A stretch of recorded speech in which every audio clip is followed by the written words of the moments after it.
This is the crock rockin', nickelback poppin', curls for all the girls, the Perminator, Sam Beal. And I am on the Sit Down Marks podcast, and we're going to get some perfection today, baby.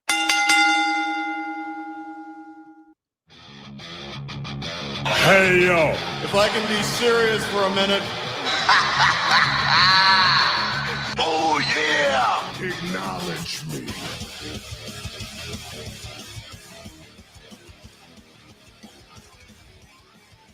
What's happening out there in Marks Land? Come on in, sit down, Marks Mafia. It's time for another flagship podcast of the Sit Down Marks. Welcome, episode number 165 of the Sit Down Marks podcast. Today we're going to be talking our top 3 favorite SummerSlam matches of all time. We're also going to be talking the big AEW Texas All-In pay-per-view that just happened over the weekend. We're going to be talking a little Evolution, a little Saturday night's main event. But it's going to be a big pod. So, I got the boys in with me today. On the East Coast, the host with the most, Lucha Daddy, the OG. Number 1, Primo, Master P, if you will. If you Primo. will, baby. Yes, sir. So, we are back. I am excited to talk about that. Like you said, it was in Texas. Everybody knows if you're going to play in Texas, you got to have a fiddle in the band. But right. I'm glad to be back. It feels like it's been a little bit, but maybe just me. But no, welcome back, everybody, and can't wait to get this started. And he's the most recognized and traveled independent wrestling fan in the Midwest. You know him as Green Hat Guy. We call him Dylan around here. What's up, brother? Well, shit on a shingle, boys. We are back. Like Stain said, it has been a while. We're vibing and thriving over here. There was, 800 hours of wrestling last weekend. We got a lot to talk about. If Primo's Master P, does that make us the No Limit Soldiers, or no? We just Ray and Conan, or what are we doing here? You're about it. Right. Well, Dylan, I think we got to call you Devon. This only makes sense, right? Or maybe something like that. But welcome, everybody. Yeah, right. Welcome, everybody, for joining us. Want to thank everybody, and we appreciate you tuning in today on YouTube and Facebook and sitdownmarks.com. And everybody listening right now on Audible, Spotify, Apple Podcasts, all those podcast platforms. We really appreciate you guys all tuning in. We've been meaning to do this, but, I'm going to make sure I get it in today, man. We've had a bunch of new listeners, and, we've had some around, the United States. We've had some locally, had some on the West Coast, but lately, a lot of our new fans have come abroad, if you will. I'm talking about countries like Italy listening to the podcast, Saudi Arabia, Germany, France, Norway. Like we just had a bunch of different countries. So we want to make sure we shout out you guys and say appreciate you for checking out the pod. I mean, Primo, when we started this, I don't think we ever thought we'd get downloads from countries like what I just named. Shit. I didn't think the dude down the street would listen to this. So much less across the pond. I used to live in Italy way back when. So that's pretty cool. Yeah. Also, I want to make sure I mention them all. Japan, Singapore, and there must be some Stephanie Vakir fans out there because we're getting some downloads in Chile. Yeah. So shout out to you guys. Thank you guys so much for checking out the podcast. We really appreciate it. So we've had a lot, man, going on lately. We've been very busy. We had a big weekend of Dreamwave wrestling. So we'll talk about that later on in the podcast. So let's get this thing started, Primo. If you're ready, man, it's time for the hot start. 5 topics in the world of pro wrestling. All right, let's talk about one of the big things that happened over the weekend. This is going to be all Primo right here because his girl Naomi, Bloody Nose and all, finally wins the Women's World Heavyweight Championship. She cashed in on EO later on I think at the very end of the Evolution pay-per-view, but very cool to see her finally getting this belt around her waist, right, Primo? So cool. And then she came out and cut a fire promo on Monday. But no, this was awesome. Actually, and she said it. We weren't expecting this. She said, "Don't quit." She's like, y'all don't try to lie. We were expecting her to be on track with Tiffany and Charlotte. So Right. to see her come out at the end of number one, at the end of that banger, but I mean, I will say, it. And we know the fallout now, but at the time it was like, okay, she pinned the champ. She didn't pin Rhea. So Right. you always think about those things for future booking. But no, I thought it was really cool. And obviously I was hyped. I mean, I was hyped whenever she first started with this character. And I'm just glad that, she really took it by the horns and went all the way with it. So, it's congrats to her. Definitely. Dylan, what do you think about Naomi winning the title? Yeah, kind of like Primo said, completely shocked. Shout out Rhea and EO for that match. That was, a match of the year contender all the way up until the cash in. Yeah, I had it like a whole timeline already planned out of when Naomi was going to cash in and beat either Tiffany or Jade and how that was all going to play out. And I could not have been more wrong on that front, but that's why we love wrestling. They always got to surprise us around here. Yeah, I mean, I'd admit it. I didn't even think about a cash in, when this was happening at all. When I saw it, I'm like, oh, hell yeah. This is great because, I've kind of felt like in that situation, I knew there wasn't going to be like a failed cash in. So, but yeah, very cool, man. Very happy to see Naomi. I mean, we've been watching Naomi for quite a while now. Yeah. I mean, she's, I feel like Funkadactyls. Yeah. I mean, that was pre-Charlotte, pre-Becky. Yeah. You know what I mean? So she's been through the whole evolution thing, and now she's, now she's an OG. She's gone and since, came back now. And I'm glad to see this, new. I'm starting to dig this, proceed with caution. I'm liking the heel kind of one-liner she's coming up with. She's really kind of settling into it, man. And so I was really happy to see this. And also, since then, they've made a three-way at SummerSlam between her, EO, and Rhea. And I think Naomi's got to go over big here and at SummerSlam to kind of solidify this run, right? She doesn't even number one, we are obviously we knew this before because we've seen EO and Rhea, go head to head so many times. But it's every time is great, and Sunday is a great example of that. But Naomi is the kind of wrestler that's only going to make that much better. She is super athletic and awesome. So this is going to be another banger. Yeah, yeah. They had the triple threat at Mania. EO and Rhea and Bianca, and that. I mean, not to speak for everybody, but that was one of the matches we came out of Mania going, wow, that was absolutely incredible. Right. So they got a that's what we do. We're going to compare the two matches. So they got a high bar to pass, and I definitely think they can. It's going to be great. I'm looking forward to it. Yeah, small little thing is it kind of threw me off with her losing earlier in the night to Jade. You know what I mean? That kind of threw me off a little bit. And maybe that kind of got us thinking, about cash in not happening. You know what I mean? So that was a little weird, but I feel like it was all erased once I seen Naomi going to the ring, with the cash in. Yeah.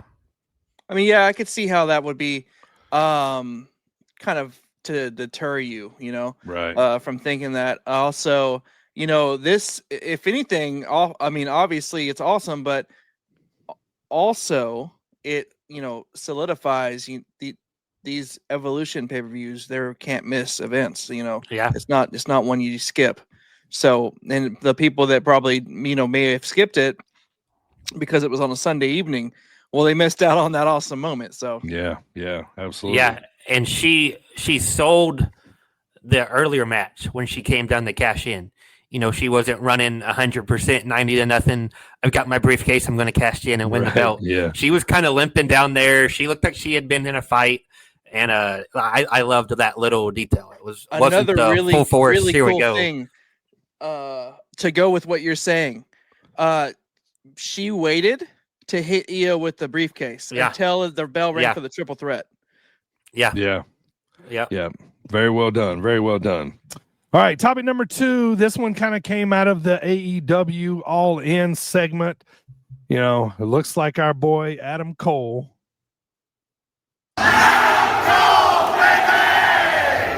Looks like he may be taking a little break for a while. So he came out and he was supposed to be on this card. I think he was supposed to defend against Kyle Fletcher, I believe. Yeah. And he ended up coming out and saying that, you know, he's going to take a break. We all know about, you know, having injuries, you know, but it sounds like he's, you know, this time is going to be gone for a little while. And, you know, they let him come out, talk to the crowd. Kyle O'Reilly was out there with him, Roderick Strong.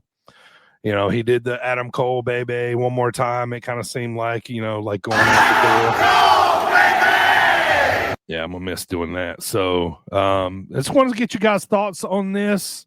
I don't think anything has came out about it yet. You know, usually when somebody takes time off for a while, it's usually a neck injury or, you know, some sort of concussion, something to do with the head.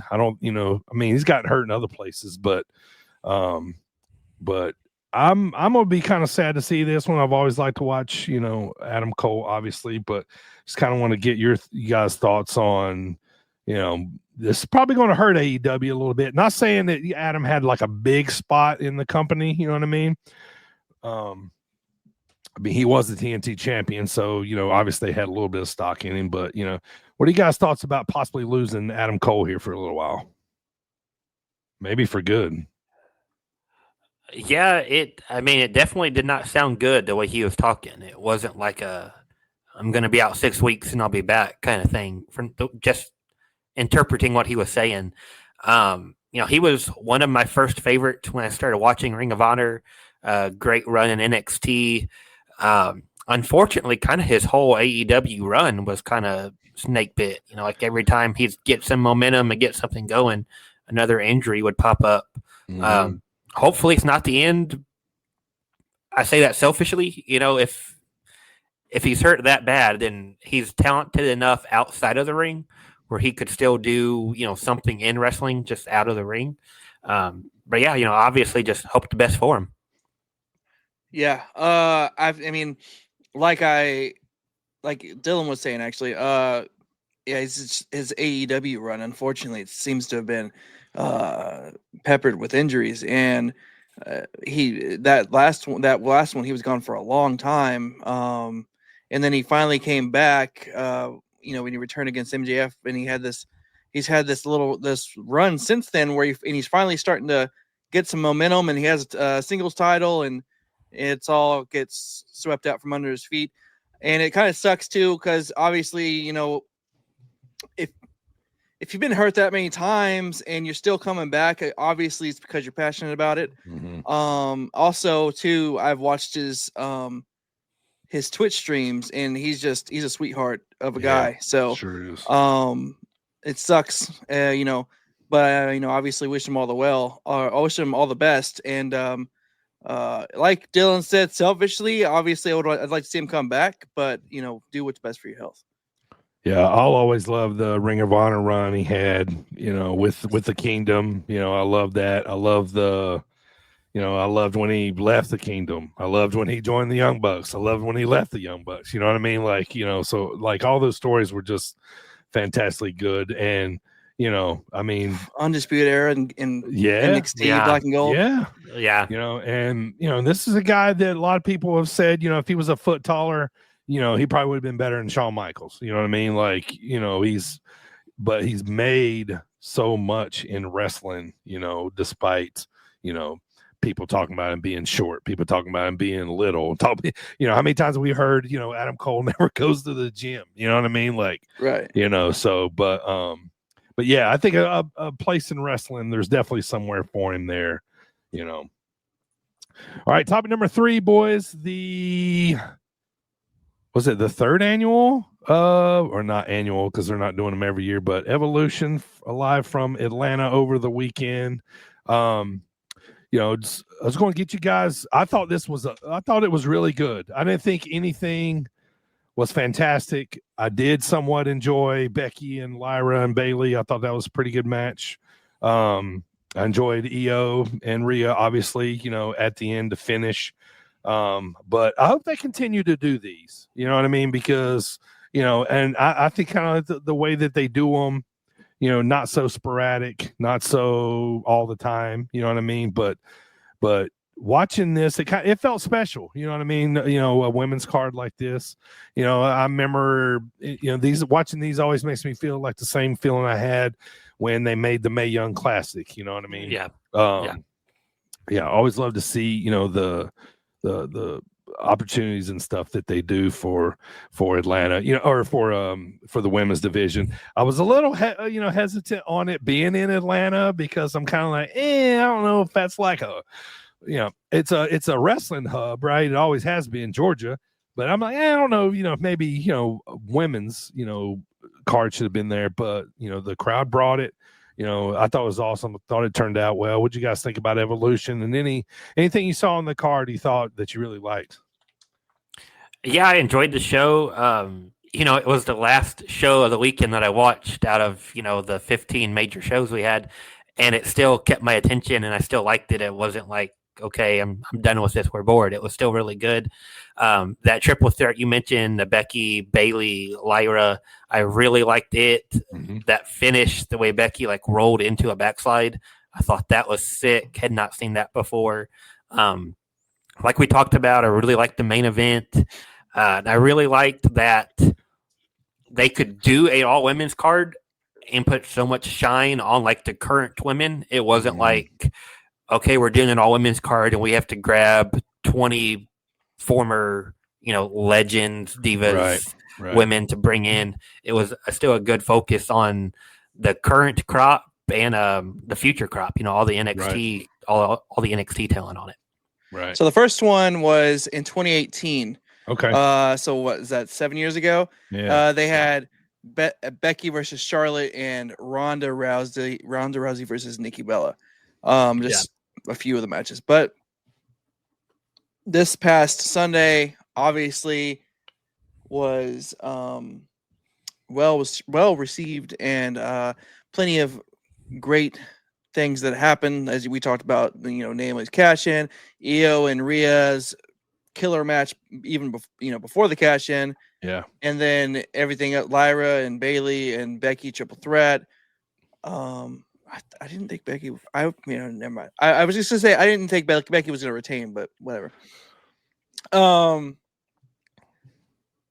I was gonna say was, obviously we've already known for a while now.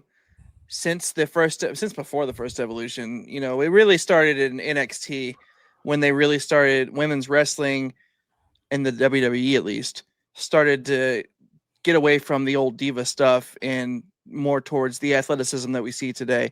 So it's really awesome that they got to put a whole night into that again. Yeah. And not only that, but the whole first hour of Raw on Monday was all female women matches as well. Mm-hmm. And they killed it. I mean, it was just like, I remember I was like, well, they had Nikki Bella and Chelsea Green. They had Kabuki Warriors versus Raquel and Roxanne. Yeah. Tiffany Trish. Yep. Yeah. So I was like, man, the men's gauntlet match in the second half of the show is really gonna have to live up to this. But no, it's pretty cool. So it shows that they're putting stock into this, not just the one night, but they're listening. Like, oh yeah, fans are into this. Yeah, totally agree. Topic number 4, boys. WWE had another show Saturday night. It was Saturday night's main event. This one was in Atlanta. The highlight of the night was Goldberg versus Gunther for the World Heavyweight title. Gunther ended up getting the win. I think he tapped him out. Goldberg's farewell speech got cut off a little quicker. It was like Bret Hart was running. I've seen that meme so many times now. It's like Bret Hart was running the TV truck, cutting them off. Yeah, it was running the TV truck, man. So, yeah. What you guys think of Saturday night's main event? I thought it was okay. It was all right. Nothing really blew me away. I mean, obviously, you had to watch it to see what happened with Gunther and Goldberg. But what'd you guys think? Well, after watching, we talked about.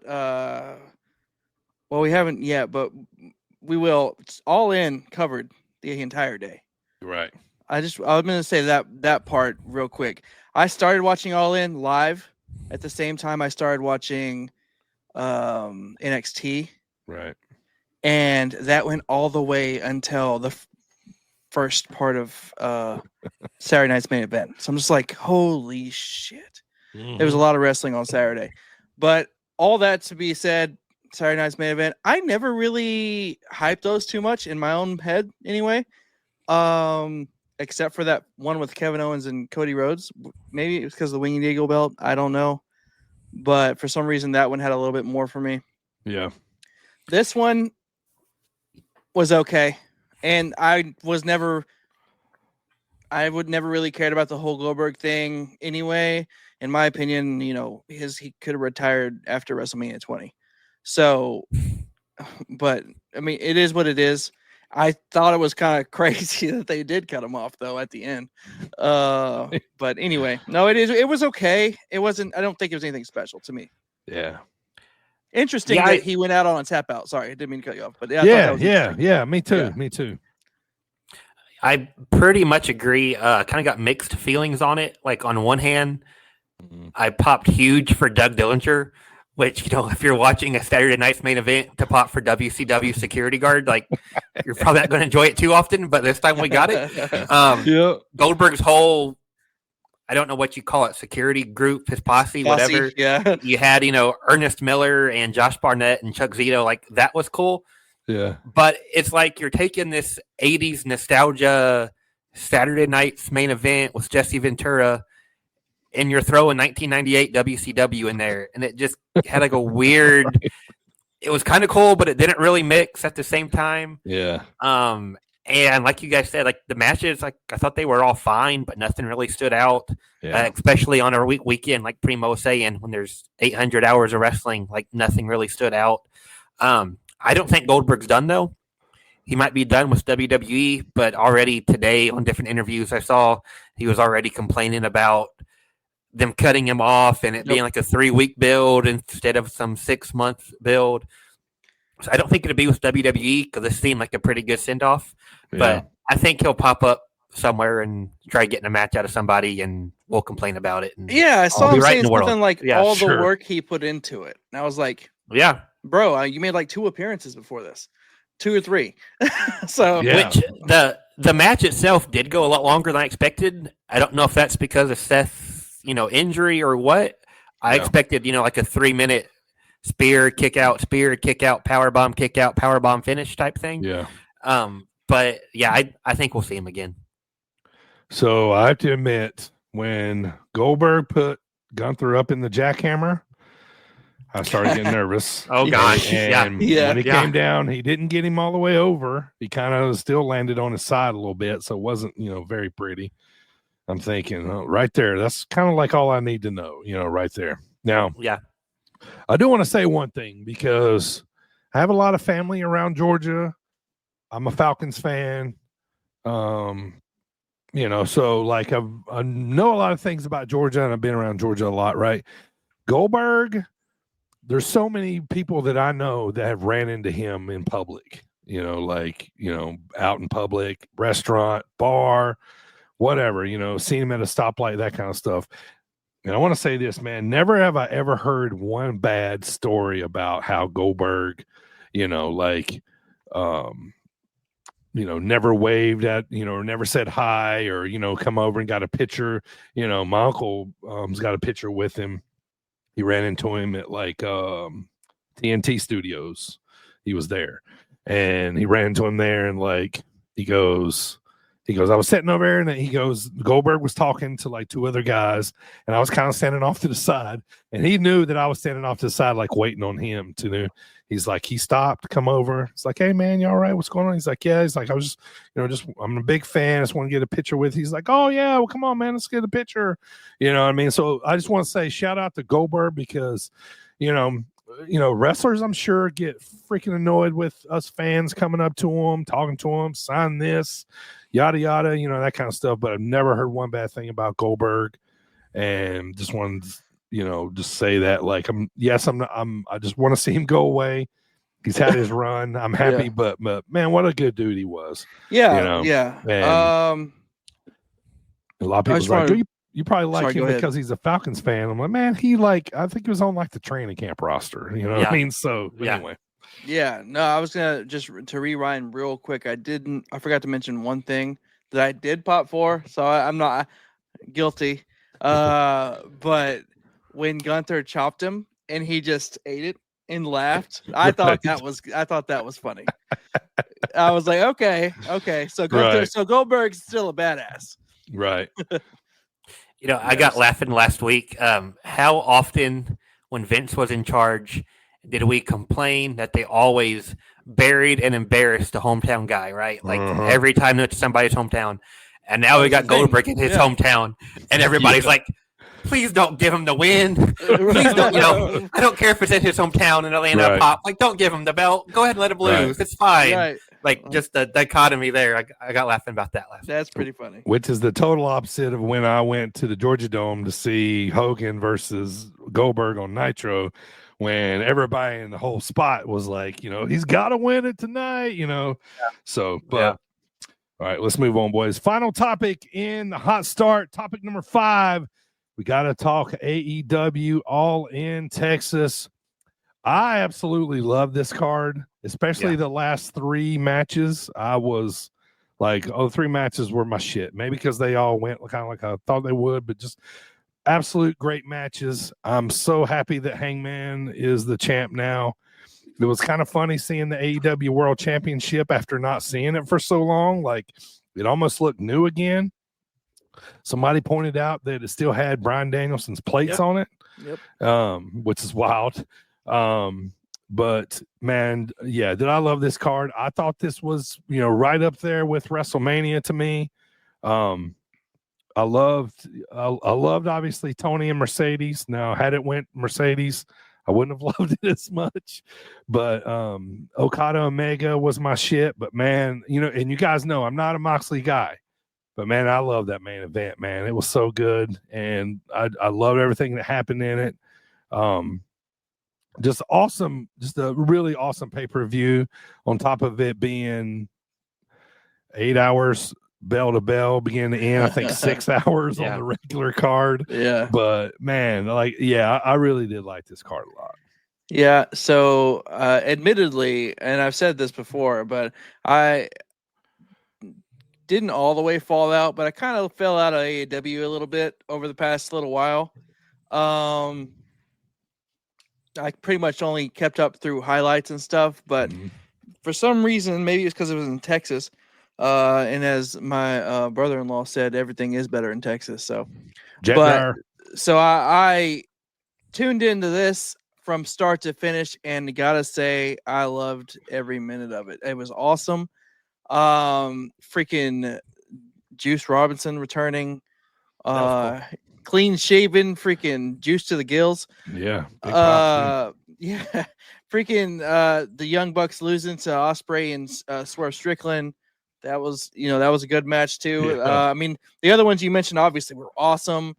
The freaking main event, I've read this a lot since then, was not only is it people obviously fawn over Hangman winning and that's their guy and blah, the storytelling, but also another aspect to that is something else you said was people hadn't seen that title in a long time. Yeah. So a lot of people were like, that was the moment right there when he opened the briefcase and we got to see that title again. That was like tears, man. But no, it was great. I liked the whole thing and it brought me back in. I gotta say, AEW brought me back in. Yeah, it was fantastic. Yeah. Everything is better in Texas, including the Buckeyes defense. But anyway, I did really enjoy the pay-per-view. 6 hours is too long. We got to say it. It's just too long, but it was really good. The main event, I loved, Brian showing up, Darby coming back, great stuff, Swerve getting involved. I'm a little concerned, like just a tad bit, that style of match, the Cody Roman Mania 40, and then again this weekend, that's going to become like the new really hit thing that people try to do constantly. Just throw, here comes a heel or here comes a babyface to even it out. Here comes two heels or here comes, somebody else to even it out. Like, I don't want that to become the normal. So hopefully we won't get there. Right. Shout out to Dustin Rhodes, winning the hell singles yeah. title. Dude, Winning yeah. in Texas. Speaking Hell of yeah. Texas, Yeah. yeah, dude. Like, yeah.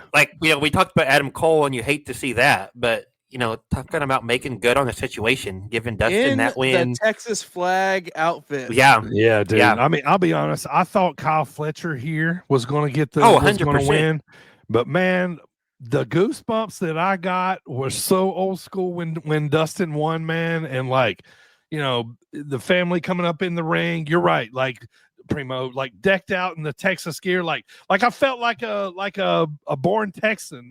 Like I was like so proud, right? I was like so proud of but I was like, man, that was the way. Like whoever come up with that. I'm looking, I'm like, all right, Dustin ain't winning, I'm looking, and then he does, man. And the way the match was laid out was awesome, but I don't expect him to hold that thing no more than a month, but man, that was such a feel good story, man, that I didn't know I needed. Right. I dig that a lot. I immediately, as soon as that ended, I reached out to my brother. I was like, Dustin Rhodes just won in Texas. Yeah. And so good. You had Athena winning the women's gauntlet. Did not see that coming, but love it. We need Athena and Billy on regular TV, not just Ring of Honor. Right. You had Cope showing up, Cope and Christian versus FTR. That could be a lot of fun. And my last thing, I'm kind of surprised at how few people are talking about Omega and Okada, both coming into the show and after. It's almost like we knew it was going to be a great match, and they had a great match, and we're just kind of okay with it because there's so much else to talk about. Yeah, but coming in, seen it so many times. I don't know, already in New Japan. But when we saw it, it's like greatest match ever type stuff. Yeah. Coming into the weekend, people were just talking about the Mox Hangman and Tony Mercedes and Goldberg Gunter, and understandably so. Sure. And then I feel like leaving the weekend, it's all about Hangman winning and Naomi winning. And again, understandably so. But I'm like, Omega Okada had another really great match. Maybe it's just not on my timeline. Maybe people are talking about it. But 4 hours is great. 6 hours is a little long, but I loved it. Great pay-per-view. Yeah, Go ahead. You go ahead. I was going to say, my only question was, is there any significance to Bryan Danielson wearing a Blue Panther mask? Right, come back as Blue Panther. Right. Man, yeah, but God, I absolutely love this. And so you guys know I love Jay White, but he's kind of been missing for a while, you know what I mean? And for taking a break for whatever. And during that time, man, I've really fell in love with Adam Page. He screams Magnum TA to me, and maybe that's probably why, the look, move set. If he did a belly to belly suplex, I'm all in, brother. You know what I mean? But yeah, and I just get some of those vibes, and I know it's gonna sound dumb, but it's just I'm gonna just say it. It's like my wrestling fandom is because I feel like when Magnum TA, his career was cut short. You know what I mean? So I feel like when Adam wins, Magnum wins. It's kind of the way I feel. Reincarnated wrestling. Yeah. Yes. But man, it was a good pay-per-view. So I hope they keep this thing going. A lot of moving parts coming out of that pay-per-view that I, think they can still do. I know Tony and Mercedes aren't done with each other. Mercedes probably end up winning it from her in a feud later or something. But kudos to AEW. They fucking got this one right, man. Except for in 6 hours. And like I said, I hadn't watched a whole lot of regular programming recently, and with this feeling kind of like a season finale, I definitely makes me want to tune into next season. Yep. Yeah. All right, boys. Well, that's going to do it for the hot start. Let's move on to the drop kick discussion. But before we do, let's hear a word from Solomon Uncle T Tupu. How we doing? It's good old Uncle T, Solomon Tupu here on the air, and you're listening to Sit Down Marks podcast. All right, so SummerSlam right around the corner, and I asked the boys to come up with their top 3 favorite SummerSlam matches of all time. So we're going to talk about those real quick. So as I always like to say, it's time to talk about what we're going to talk about. But Primo, I want to throw it back to you, brother. The last time we talked about old school SummerSlam was episode 16. We talked about our top SummerSlams, full pay-per-views of all time. So it's been quite a while, man. So I wonder if my answers are similar.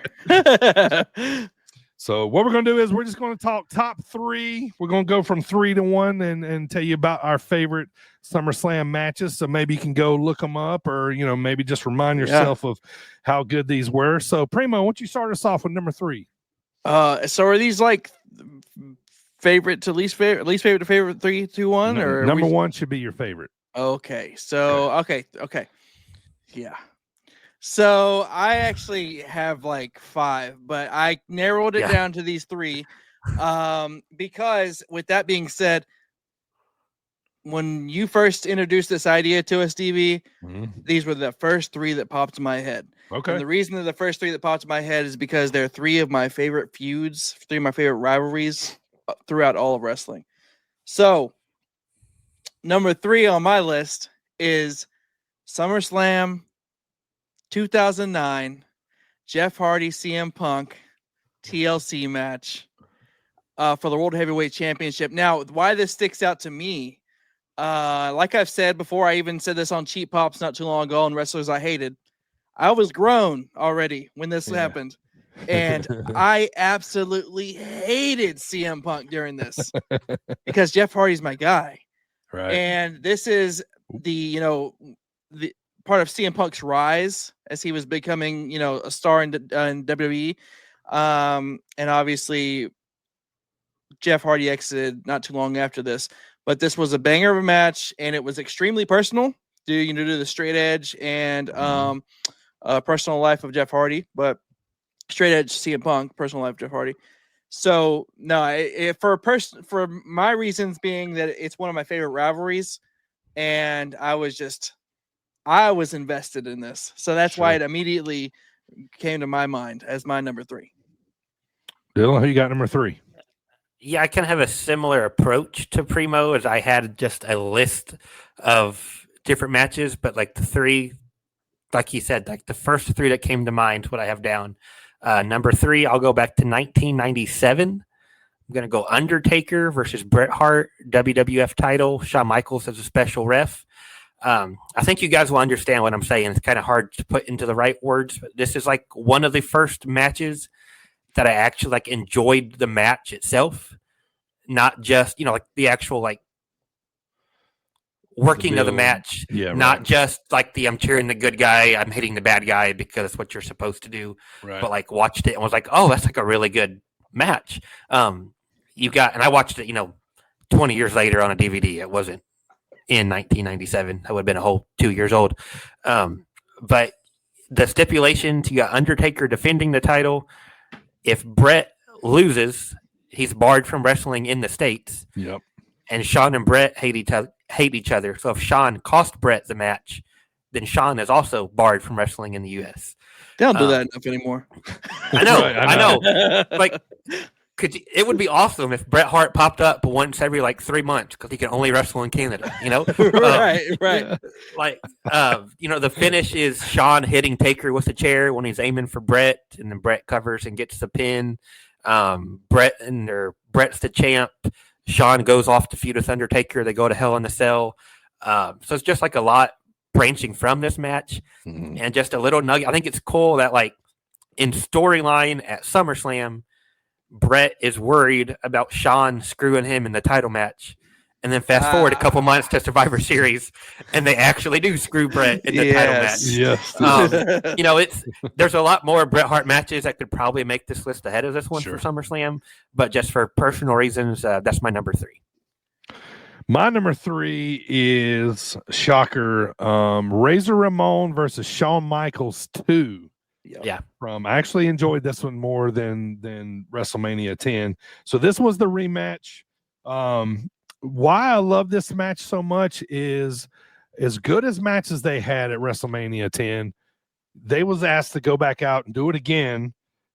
So they went out there with expectations to beat the first match, right? They went even more crazier than before, which I, kind of at the time didn't really think could be done. But what I really loved about this match is this is 1995. I'm 20 years old. Okay. And I feel like this match kind of set the tone for what ladder matches would become and like what we would eventually see them as, because I felt like, yes, like the first time was really good, but this time they got innovative with how to use, the ladder, the way they were hitting each other with kind of like, weird timing spots and that kind of stuff. Like I felt like, this one, if you're going back to study a ladder match, it's probably one of the ones you're studying now. Fast forward to all the wrestling ladder matches, TLC, yada, yada, yada, we've seen up until now, it doesn't seem so crazy. But for the time that it was, the precedent that it set, the rematch that it was, they was asked to go back out there and have a better match in WrestleMania 10, and they did. And two of the best performers, that the 90s scene. So my number 3 was the rematch. Yeah. Start us off at number 2, Primo. Yeah, so continuing on with my whole deal with rivalries, and I mentioned this, I believe, when probably in our early episodes when I talked about my favorite rivalries. One of them is Edge and John Cena.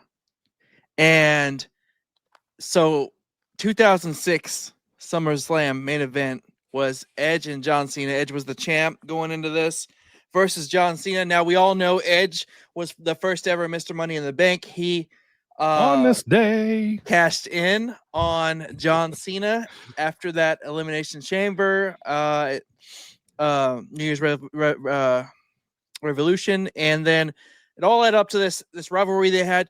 This match is important because it's basically this feud was the inception of Edge becoming the top heel rated R superstar, right? It became personal. It was doing all these dirty tactics, and John Cena was also, it was a part of time whenever he was coming off of that being extremely cool, but now he's starting to get kind of like that back and forth reaction. But he was still awesome, of course. He's John Cena. This match, I just remember this so much because the very next night, so he hits him with brass knucks and Edge retains, obviously. And that's another thing, a heel won this match. He retained the championship. Edge, ultimate opportunist. The very next night on Monday Night Raw, John Cena throws Edge in the Long Island Sound. Yeah.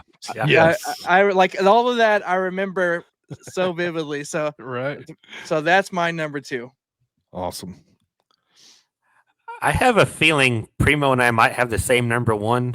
I'm kind of interested to see where he goes. My 1 and 2, they're like neck and neck. I'm going to go ahead and put this one at 2. We're going to go way back, 1989. Heart Foundation, Brainbusters opens the show. It's one of my favorite matches to go back and watch just in general, take SummerSlam out of it, just overall. Sure. It's like the Brainbusters run in WWF, they're still Arn and Tully. It's not like they brought them in and changed their gimmick and, did whatever. You swap out Bobby Heenan for J.J. Dillon, and it's the same Brainbusters on and Arn and Tully. So it's like you got the best of the NWA and the best of the WWF. Throw them in there and let magic happen. It's cool. It's fun. The Brainbusters are the tag champs, but this is a non-title match. On commentary, they say that the match was signed, the contract was signed before the Brainbusters won the titles, so they can't go back and change it because the contract was already signed, which kind of makes you think the Heart Foundation might win, and that'll be the program, the title program going forward. Yeah. But Arn and Tully sneak it out. They get to win. Tully's the legal man, but Arn gets the pin, and he covers up his bald spot on his head while he's making the cover, so the ref can't see that it's the bald guy instead of the guy with hair. And it's just It's going to sound like the most backhand compliment ever, but I mean it positive. It's one of my favorite matches to fall asleep to. Sure. I'll just flip it on, and it's Shivani and Jesse Ventura doing commentary, and just turn that on, let it run, and fall asleep watching that. I love it. It's great stuff. All right, so my number 2, a little bit of a layup if you're looking at, this probably also falls as maybe one of the greatest intercontinental title matches of all time. But let's go back to 1992. Bret Hart versus the British Bulldog. And the reason why I always go back to this, like, yes, it was a masterpiece.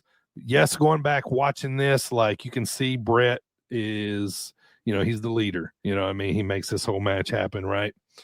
But what I learned, man, when at this age of 17, of course, Dad instilled, wrestling psychology and, how things work and why, up until this time, right? But like, I'm 17, like, yeah, I'm watching wrestling, but I'm probably more about chasing the girl next door or something. You know what I mean? Like, but when I watched this match, I remember I watched it live. We got the SummerSlam that year. I watched it live, and then I don't think I watched it probably till 20 years maybe after that or something, 15 at least, right? But when I went back and watched this, I remember watching this match at 17. This match helped me learn that what 2 really good performers could do in wrestling. And then one really good leader in the match, and I guess for lack of a better term, what 2 great entertainers can do on a big stage. Because if you go back and watch this crowd they were up and down with everything that happened in this match. You know what I'm saying? It was just so good. They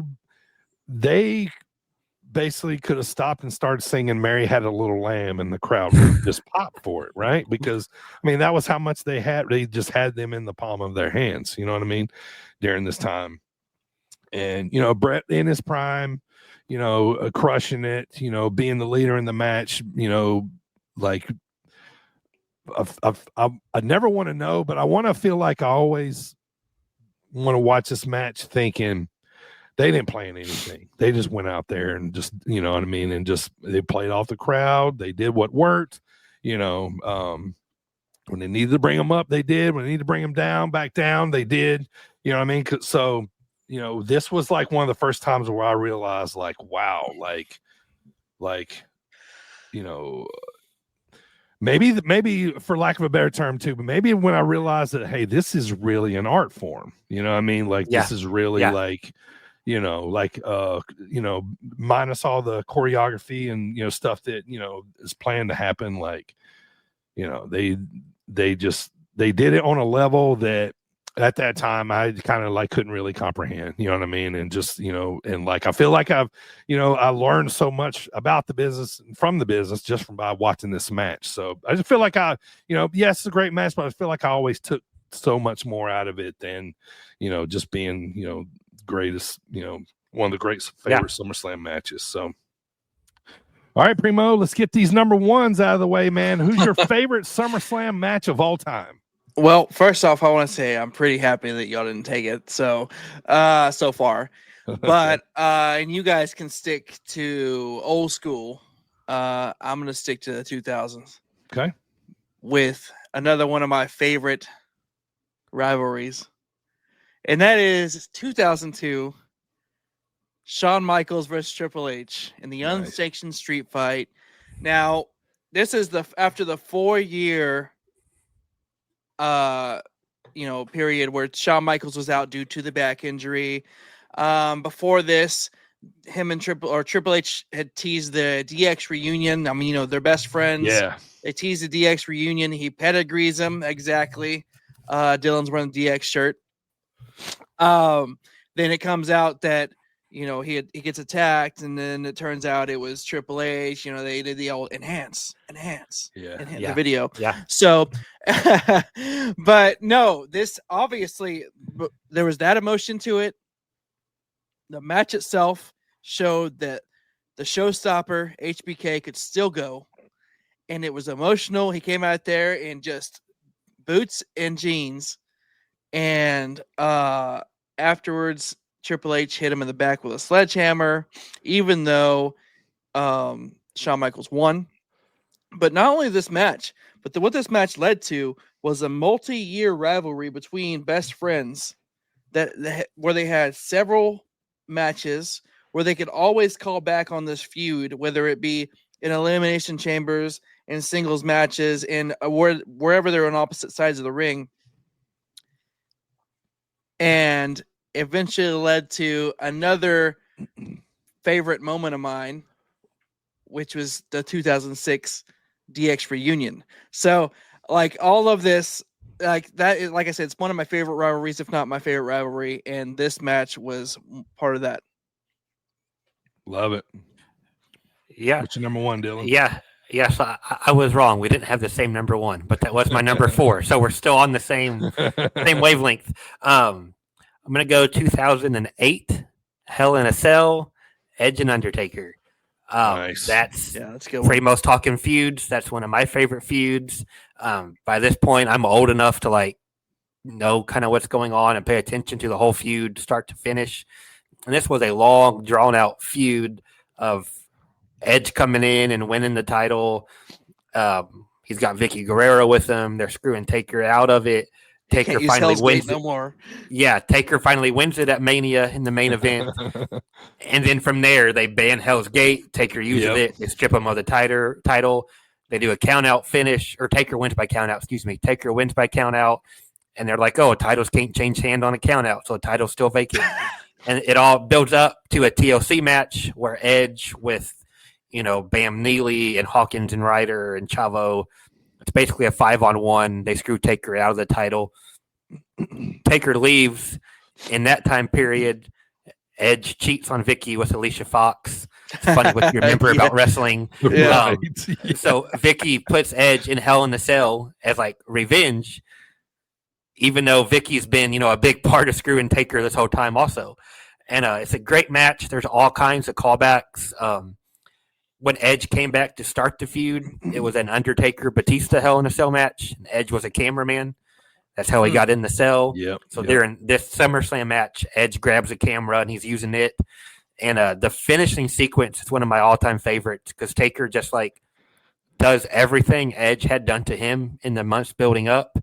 He hits him with a spear, and then he hits him with a camera, and then he does the concerto, and then he puts him away with the tombstone. Gets the win. He leaves the cage. Then he comes back and puts Edge on a ladder, choke slams him through the ring, and they have fire shoot up through the hole in the ring. And it's the whole feud, kind of like Primo was talking. The whole feud is just great. This is like just a perfect way to wrap it up. Undertaker is one of my all-time favorites. In main events of SummerSlam, when they have like Cena and Batista on the show, you got Triple H on the show. So there's all kinds of talent here in 08. And they still get that main event last spot and absolutely hit a home run with it. All right. So in 2021, Primo, when we did our favorite SummerSlams pay-per-view cards of all time, my number one was the year 2000. Yes, I remember that. Yeah. So, and the main reason why is because of my favorite match of all time that I got to see live. It was 2000 SummerSlam, Raleigh, North Carolina. TLC won. Dudley Boys. Yep. Edge and Christian, Hardy Boys. I remember just being so mind blown about seeing this match live. Little did I know that, it would end up becoming legendary, and having TLC 2 and 3, and being there live, seeing this kind of match, thinking somebody's going to die tonight.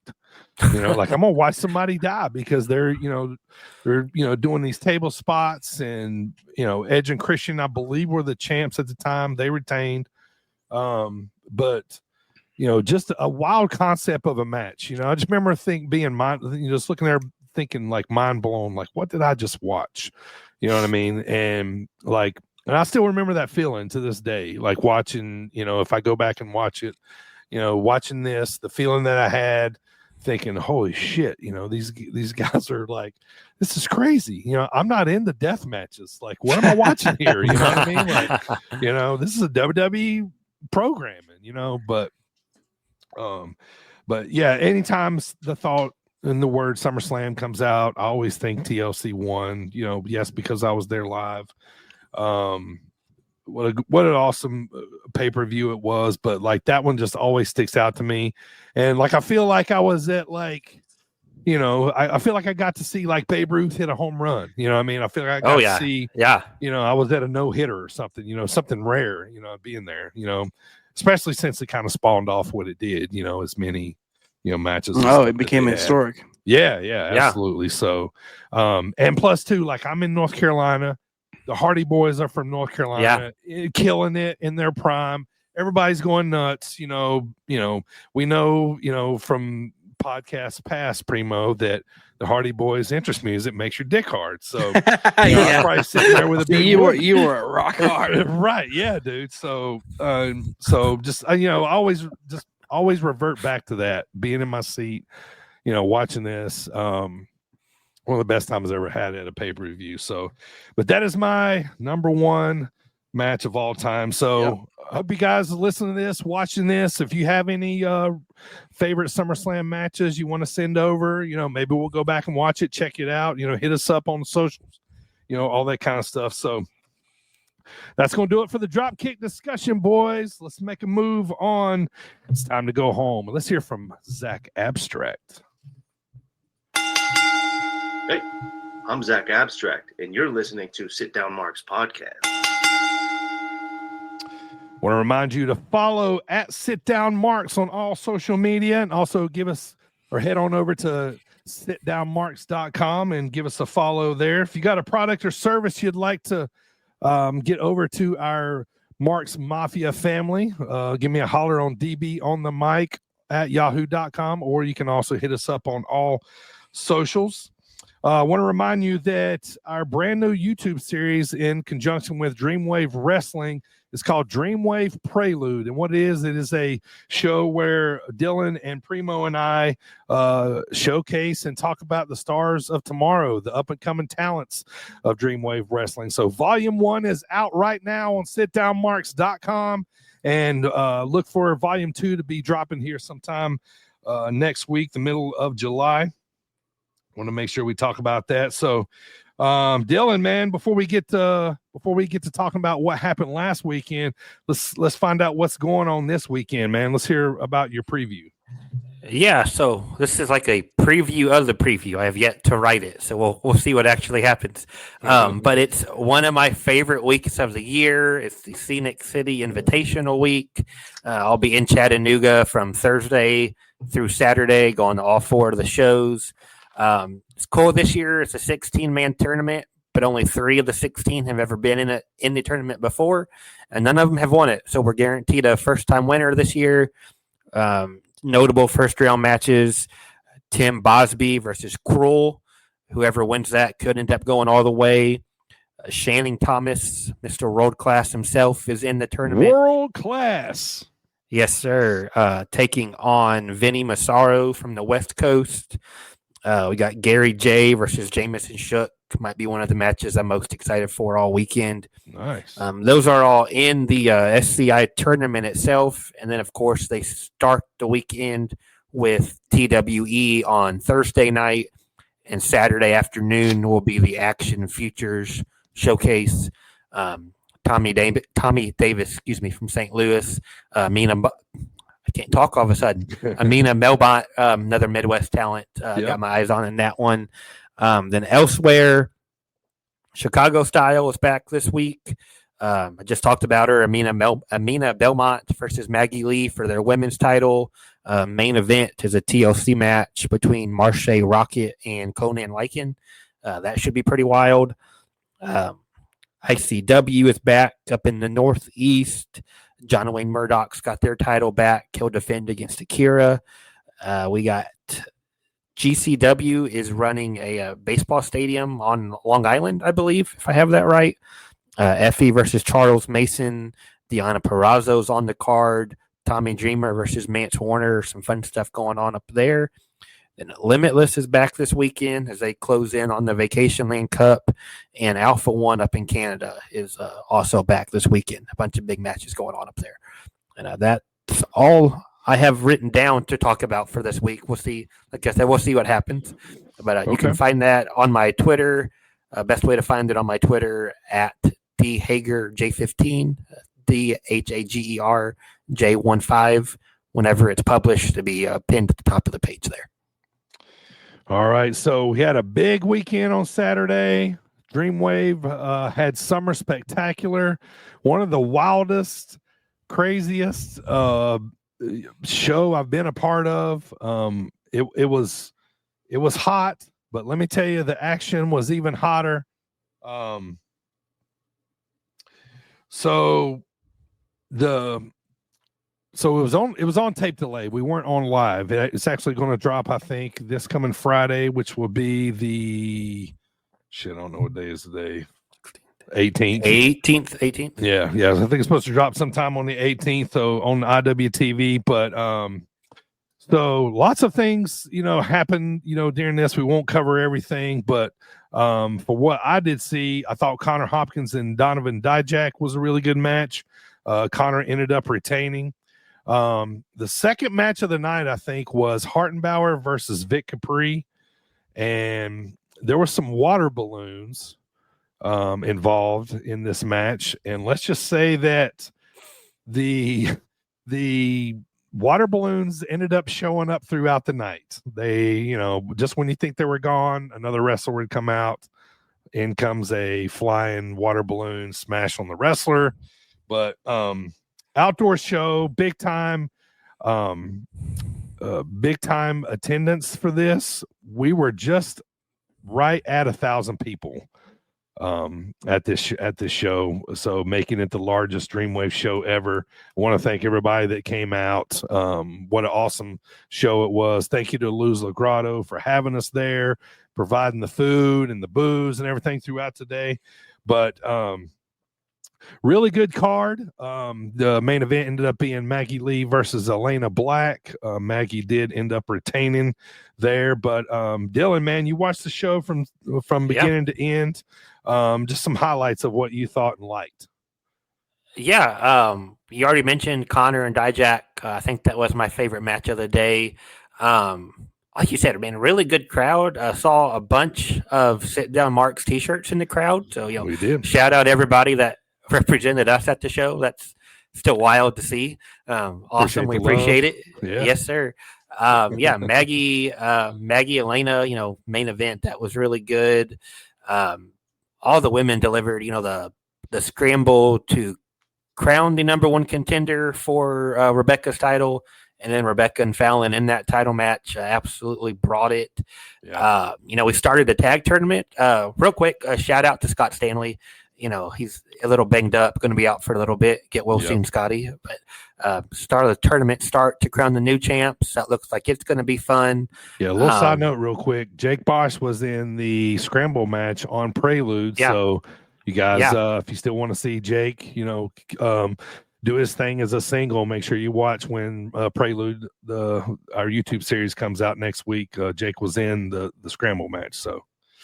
Yeah, you had Sydney Bacabella stealing the show with the pose off. Just really overall, just an incredible day. So much fun all the way around. Definitely watch the VOD as soon as it drops this weekend. Yeah, and if nothing else, some of the most iconic entrances I've ever seen. Absolutely. Becca came to the ring on her tour bus, which was massive. RJS, our Dreamwave Women's Alternative Champion at the time, she came to the ring in a fucking DeLorean. I'm going to say that again. She came to the ring in a fucking DeLorean. Like, she got out of things. Smoke came out. She looked like Marty McFly. You got to go check this out, man. It was super awesome entrance. A lot of different things happened on the show.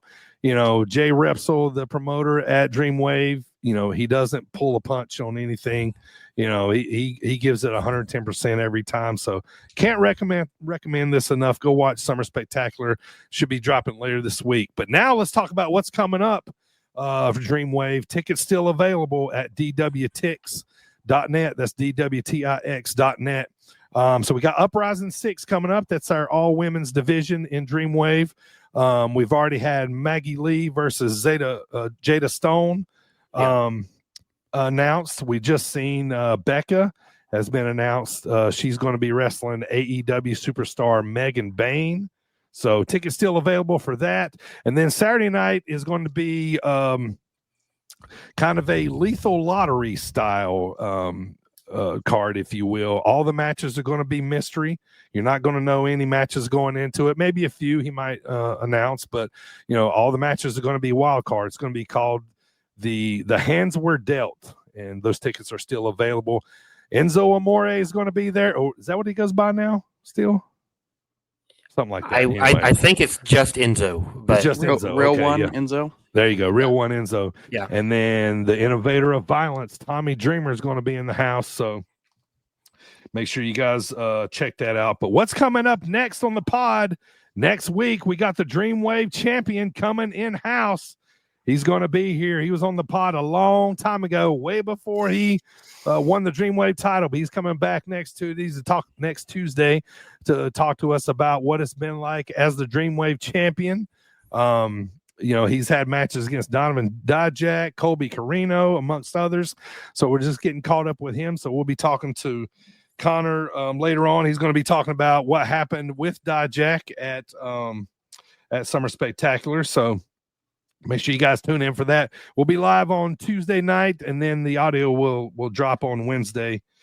Also coming up, we got a SummerSlam preview and reaction pod coming up in a few weeks. So once again, want to thank all of our new listeners that have been checking us out. We thank you for all the old school listeners that have stuck with us through all the bad podcasts in the beginning. So hopefully we're a lot better listener now. But I also want to thank people that listen to the podcast and tell me, how much they enjoy it when they see me at Dreamwave or somewhere else. So that really means a lot to us. You don't know how, hard, Primo and I, and now, Dylan, been grinding on this thing, coming up on 5 years. So, it's not like we just do this thing together, man. So we've been through a lot of ups and downs, and we're real happy with the way it's going and with this partnership with Dreamwave. Like, we're really excited about the future. So, all right, boys, I'm going to get you out of here on this. So we've all seen the news and what looks like maybe end up being a bad injury for Seth Rollins for a while with this knee. But let's just there you go.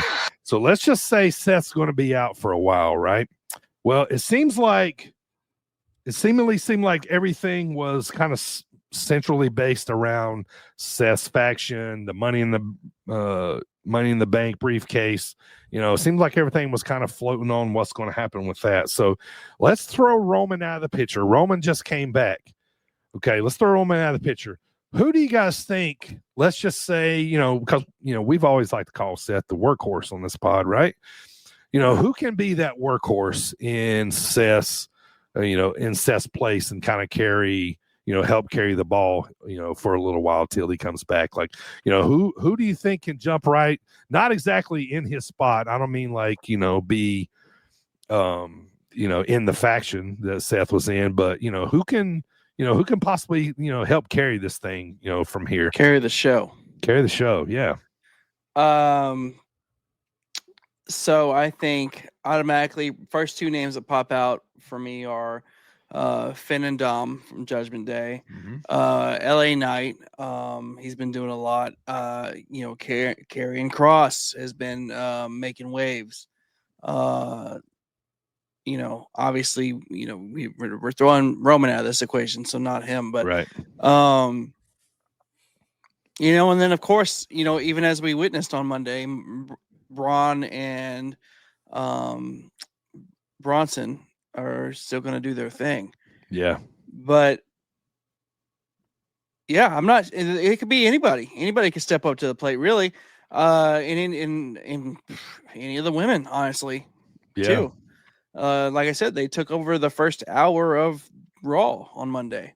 Yeah. So I don't mind it. But I can't pinpoint a single person, but I'm sure there's somebody who would take that focus. Dylan, anybody jump out of you? Honestly, kind of going off what we saw in Raw last night, kind of like what Primo said, I could see Braun Breaker really getting elevated. He has been on the rise pretty steadily, but just putting him firmly in that like main event scene, like you said, not like taking Seth's place, 1-for-1, but being in that main event, still having Heyman with him, still having Bronson right there with him as well. I could see him really taking over, getting a big singles push here, and Karrion Kross has kind of been like half on the back burner, half getting moved forward. Like maybe this opens up a door for him to get thrown all the way to the front and see what he can do. Yeah, I'm feeling like maybe this might be a good spot for LA Knight. Yeah. He's kind of like, I feel like he's kind of the most popular, right now. He's kind of been on the outskirts of kind of the top tier guys, for a little while. So, everybody's listening to what he's saying, you know what I mean? So I feel like this could be a good time for him, to really kind of take off here and kind of take himself to that next level, What I will say is that what better way to return than on a cash in? Yeah, that was my thought too. I know. Yeah. It would be nice. Yeah. So I just hope it's not too long, so he's got he's not out too long. Yeah, he's got till June, true. One more name after he gets done losing to Jelly Roll, Drew McIntyre, like push Drew McIntyre back to the front. Yeah. Where he was a year ago. Let him just take over and have that spot. I mean, he's definitely one of the workhorses as it is, too. Yeah, for sure. Yeah. Yep. After he puts over Jelly Roll. Yep, I totally agree with that. All right, I want to thank everybody for listening and watching on YouTube and Facebook and also all those podcast platforms out there. Thank you guys so much for tuning in today. We really appreciate the support. We'll be back here pretty soon. Next week, we'll be dropping another episode of Dreamwave Prelude. So check that out on sitdownmarks.com. If you're watching right now on YouTube, Facebook, hang out. We're going to look at an old pay-per-view poster from 2008 here as soon as we go off the air. So thank you guys all for tuning in today. For Dylan, Primo, and myself, we are the boys. And keep spreading the word of wrestling.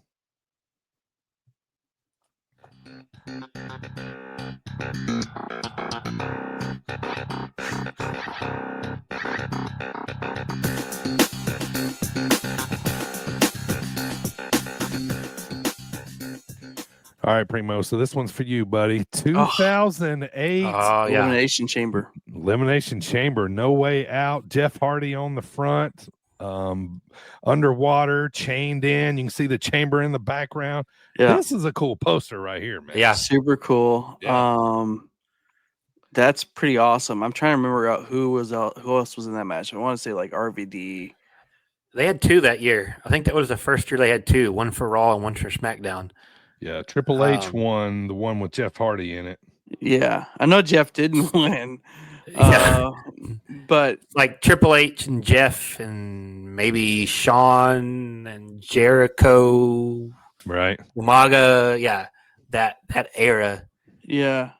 Another cool thing about this pay-per-view, this is when Floyd Mayweather showed up for the first time to put that's right. With Big Show. When he actually punched Big Show. Yep. Yeah. Right. Dude. Yeah, that's a good pay-per-view. Yeah, He'll right. Kill you. That's cool though. Yeah. Sick